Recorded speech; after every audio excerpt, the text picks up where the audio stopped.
is located near your ankle. To locate this point, put your index finger on the tip of your ankle bone right over here. Then come forward and down in a 45-degree angle like this. You're on a hard bone here. As you come down, you'll be in a little soft spot between a couple of bones. Push in to find a point that is sensitive, sore, tender, or painful. Be careful, on some people this is really tender. Massage this point in a circular motion for 20 to 30 seconds, like this.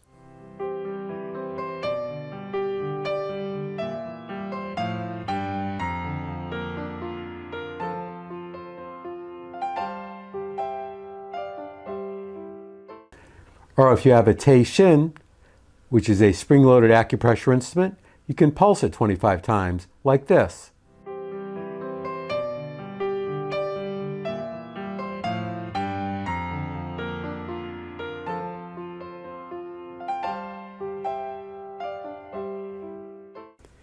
And here's another view.